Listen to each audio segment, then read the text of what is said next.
We're designing and building a window and a frame for an exterior door. In the last part, we've got all the parts made. Now we need to route the edges. That's coming up right now.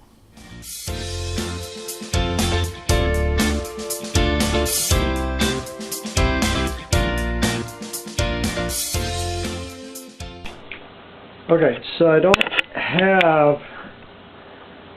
don't have a router stand ready to go. Here's the router table. I've got to install the router, which is sitting in that box right over there.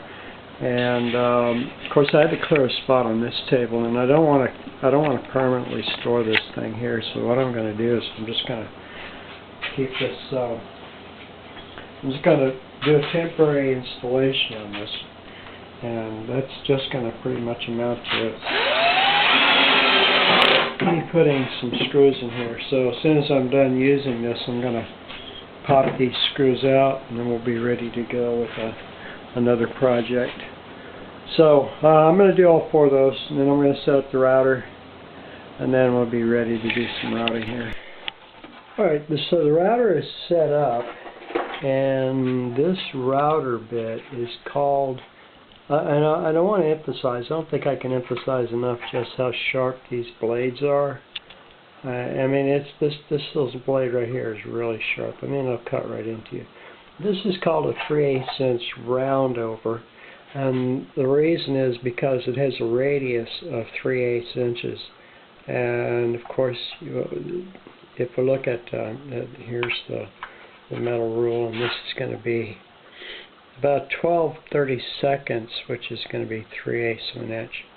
I don't know if you can see this because the light's kind of shiny. But it's also got a bearing that kind of sets it for you. But what that does, that says the radius. That means that the distance from this bearing out to the edge of this blade is 3/8 of an inch. So it's going to have a 3/8 inch curve. And you can see on the bottom, it's 24/64. Or 12/32, or 6/16, or 3/8. So 24/64 is 3/8 of an inch. So what that's going to do is it's going to cut a 3/8 inch curve around. Okay, so the pieces we're going to be cutting or rounding are 3/8, or here it says 12/32, which is going to be 3/8 of an inch. And what that'll do is it'll put a nice round on the end of this piece here, and it'll also put a nice round over on this piece right here. Now this bearing will stop the rest of this board over here where it is, but it obviously is not going to do anything for this side. The other thing is that this thing, the bottom of this blade, has to be perfectly level with that surface right there.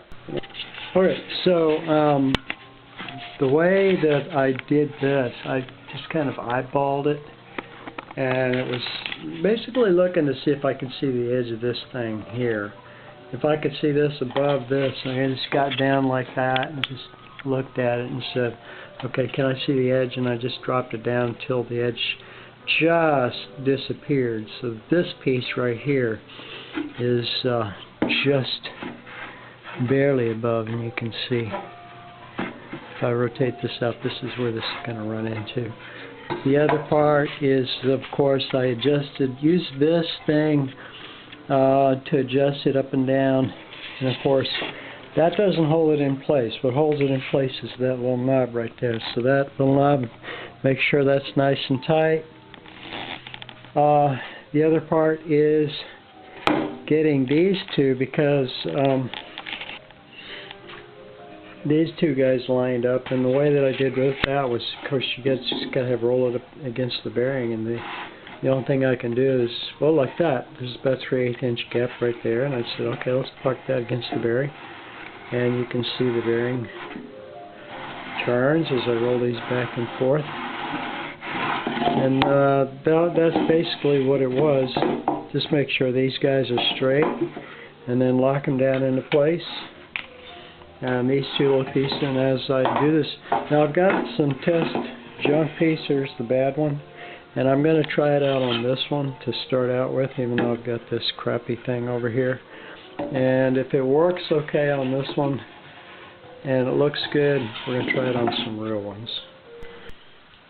Okay, so this is just the test, and of course the first steps are hearing and eye protection, which is first thing I'm going to do. Is going to put on some eye protection and some hearing protection.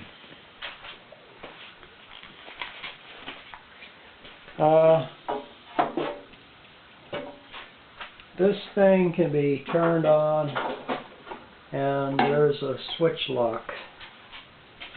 So I'm going to just turn this on to make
looks good. A little bit of roughness here where I can see that it bounced around a little bit, but beyond that, I think these are really good looking pieces here. So unfortunately this is the bad one. I'm going to go ahead and run the rest of these through. I've got 8 of those. This was the test piece, and it looks to be pretty, very pretty, very nice. So time to move on to the next ones. These are all done. As you can see, well, that's exactly what we were looking for right here. This is, and this should be about a 1/4 inch in between here. A 1/4 inch in between here, and that should take that 1/4 inch piece of glass, this 1/4 inch piece of glass, and what doesn't take, it's going to take a little bit. I'm going to put some RTV down the side here for the glass. Thanks for watching my program. If you like my videos, be sure and subscribe to my YouTube channel. And for an organized listing of my YouTube videos, go to my website, www.wherearemyplacebos.com, and click on videos. Have a great day.